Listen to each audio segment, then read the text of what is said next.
Ouais l'équipe, salut à tous, j'espère que vous allez bien. Le match entre le FC Metz et le Paris Saint-Germain vient de se terminer à l'instant, victoire parisienne 1-3. On prend la première place du classement les amis, c'est important.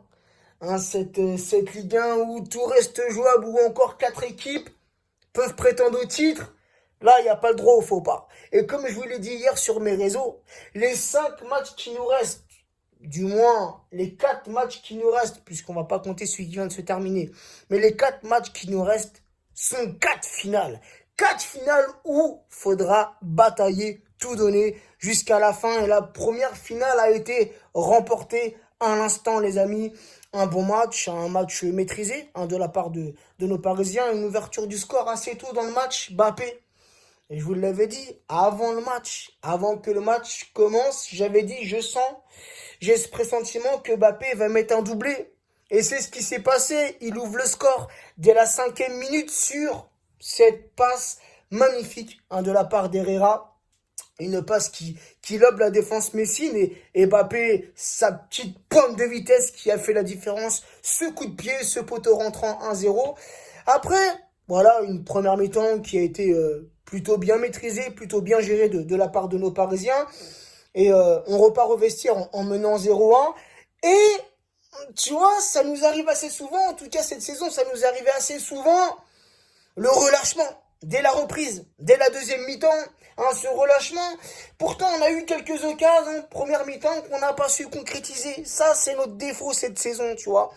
C'est notre défaut, on met nos scores et parfois on temporise trop et offensivement, on n'y arrive pas. Offensivement, on gâche beaucoup d'occasions. Alors qu'on peut tuer le match. Ce match-là, en première mi-temps, tu peux le tuer. Tu peux le tuer. Mais bon, après voilà, retour des vestiaires. Et t'as cette action Messine où, voilà, absence de marquage. Kurzawa, qu'est-ce que tu fais? Tu laisses ton joueur, tu laisses l'attaquant Messin, tu le marques pas. Il est tout seul. Il n'est pas marqué, il est tout seul. Et c'est lui qui vient égaliser un partout. Donc là, tu te dis non, tu peux pas. Tu peux pas te permettre, sur ces dernières journées qui restent, de faire un match nul, c'est pas possible. Et heureusement, les amis, heureusement qu'on a eu cet après-midi un grand Kylian. Un grand Kylian, non seulement buteur par 2 fois, un doublé de Kylian, puisque c'est lui qui viendra doubler la mise à la 60e minute, mais un Kylian qui, même dans l'ensemble du match, a fait un excellent match. Combien de replis défensifs il a fait? Et c'est rare de voir un Kylian comme ça. Pourtant, on le voit sur ses derniers matchs. Repli défensif, il est devant, il est derrière, il vient au milieu, il récupère les ballons, et devant le but, il bégaye pas, il plante.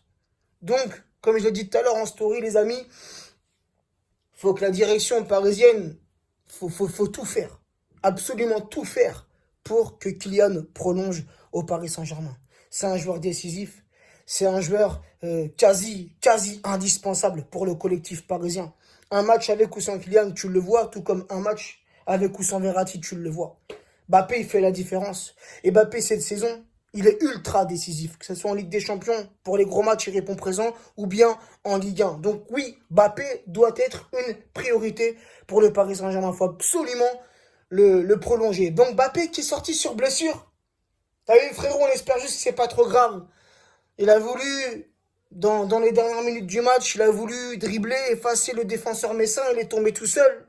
Je sais pas si réellement c'est à ce moment-là qu'il s'est blessé, mais il est resté à terre. Et on n'aime pas ces images-là. On n'aime pas quand un de nos joueurs reste trop à terre. On est là parce que nous, avec les blessures, frérot, on n'est pas épargnés. Avec les blessures, on connaît l'infirmerie parisienne. Tu vois, avec l'infirmerie parisienne, parfois tu peux faire une équipe entière.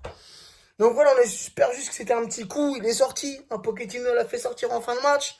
Et l'entrée d'Icardi. Icardi décisif. Icardi qui vient provoquer le penalty. Icardi qui s'en charge en toute simplicité, en toute tranquillité. La petite Panenka sans pression pour le 1-3. Icardi, les amis, il revient en grande forme. Je l'ai déjà dit, je sais, je me répète, mais je le répète.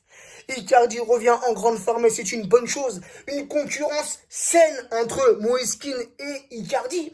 Fut un moment où Moïskine était en grande forme, planté but sur but. Icardi, à ce moment-là, n'était pas dans une grande forme. Là, ça s'inverse un peu. Après, c'est vrai que Moïskine n'a pas été épargné par le Covid, tout comme beaucoup de joueurs parisiens. Donc en ce moment, Moïskine, il est un peu, tu vois, il n'est pas dans une grande forme, mais Icardi l'est. Icardi répond présent. Il a commencé sur le banc, il est rentré, il marque. C'est une bonne chose, les amis. Et moi, je repense toujours, hein, comme beaucoup de gens. Et ça, c'est notre défaut. C'est notre défaut. On aime critiquer, on aime trop critiquer nos joueurs quand ils sont dans une mauvaise passe, les amis. Hein, c'est arrivé à Mbappé à la mi-saison, c'est arrivé à Paredes quand il est arrivé, ses débuts au Paris Saint-Germain. Rappelez-vous, mais comment on peut juger un joueur sur ses débuts? Hein, le nombre de critiques que Paredes a reçues, aujourd'hui, tout le monde l'encense. Pareil pour Gay. Tu vois, Gay, beaucoup lui ont craché dessus là sur ses derniers matchs. Il nous fait montrer que Gay, il a le niveau pour jouer au Paris Saint-Germain. Et bah pareil pour Icardi. Beaucoup l'ont enterré. Beaucoup l'ont mis sous terre. Hein, beaucoup l'ont chambré. Beaucoup l'ont... Mais non, frérot. Il est là. Il répond présent. Il revient. Il retrouve de la confiance. Donc les gars, ne parlons pas trop vite. Surtout quand cela concerne nos joueurs. Même Pochettino. Là, on commence à la voir, la marque Pochettino, les amis. On commence à la voir. Beaucoup aussi ont été impatients. Certains, après les 2-3 premiers matchs de Pochettino, ils commençaient à paniquer, à bégayer, à trembler, frérot. Mais comment tu peux? Comment tu peux? Non, faut qu'on fasse preuve de patience, les amis. En tant que supporters, faisons preuve de patience. Bref, content de cette victoire. Content. Et même la mentalité de nos joueurs sur le terrain, une mentalité exemplaire, hormis ce but encaissé tôt en seconde mi-temps, tu vois. Mais on ne s'est pas relâché. On ne s'est pas relâché. Et ça, c'est une bonne chose. Et oui, nos joueurs, les amis, nos joueurs se sont, comment dire, ont acquis cette mentalité de la gagne. Cette mentalité de combattre jusqu'à la fin. Et on le voit sur ces derniers matchs de Ligue 1 et on le voit aussi en Ligue des Champions. Il y a cette mentalité qui a changé au sein de nos joueurs au Paris Saint-Germain et c'est une bonne chose pour la suite. Et on est confiants, les amis. On est confiants et j'ai ce pressentiment. Je sais pas pourquoi, mais en ce moment, mes pressentiments ne me trompent pas. C'est chelou, frérot, tu vois. Pourtant, je suis pas un dévin, tu vois, mais j'avais pressenti le doublé de Mbappé, bam, doublé. Icardi, je l'ai dit tout à l'heure, pourquoi il marquerait pas dans les 10 dernières minutes, boum, penalty, il marque. Et je vous l'ai dit hier sur mes réseaux, à la fin de cette 34e journée, les amis, je pense que le Paris Saint-Germain passera premier. C'est ce qui s'est passé aujourd'hui. On attendra les matchs de demain pour savoir le classement final. Mais voilà, je sens que là, on a pris la première place et on va rester premier, les amis. Hein, et le classement final, je vous l'ai dit et je vous le répète, les amis, Paris Saint-Germain, AS Monaco, Lille et Lyon. Pour moi, c'est ça le classement final. C'est ce classement-là qui sera, pour moi en tout cas, je commence à perdre.